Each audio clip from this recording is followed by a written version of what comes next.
নতুন একটি ছবিতে অভিনয় শুরু করেছেন চিত্রনায়িকা শবনম বুবলী।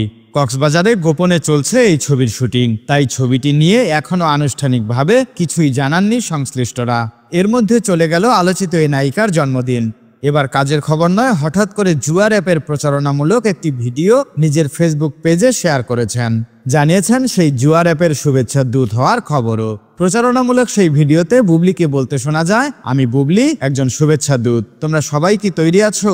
অনলাইন স্পোর্টস এবং ক্রিকেট অভিজ্ঞতাকে নেক্সট লেভেলে নিয়ে যাওয়ার জন্য শুধুমাত্র একটি আঙুলের ছোঁয়ায়। সুযোগ হাতছাড়া করো না, জেতার আনন্দ উপভোগ করো নিরাপত্তার স্বার্থে। যেখানে খেলা শুধু জেতার জন্য। সাধারণত চিত্রনায়িকা শবনম বুবলী তার ফেসবুক পোস্টের মন্তব্যের ঘর সবার জন্য উন্মুক্ত রাখেন। তবে জুয়ার অ্যাপের প্রচারণামূলক এই ভিডিওটি পোস্টের পর মন্তব্যের ঘর বন্ধ করে রেখেছেন।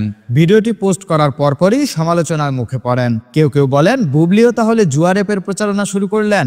নাজমুন নাহার নামের একজন লিখেছেন, শেষমেশ বুবলীও কি জুয়ার প্রমোশন করলো?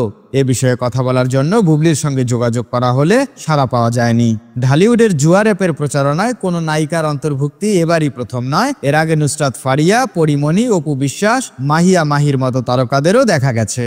জানা গেছে, বাংলাদেশের আইনে যে কোনো ধরনের জুয়া ও বাজি ধরা নিষিদ্ধ। প্রচারণাতেও নিষেধাজ্ঞা রয়েছে।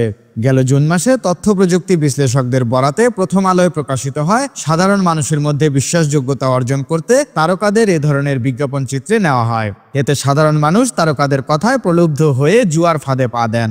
বিষয়টি নিয়ে অধ্যাপক বি.এম. মইনুল হোসেন বলেছিলেন, জুয়ার প্রতিষ্ঠানগুলো কোটি কোটি টাকার অবৈধ ব্যবসা করে, সেখান থেকে কিছু অংশ বিজ্ঞাপনে ব্যয় করে। তারকারাও নৈতিক ব্যাপারটা মাথায় রাখছেন না।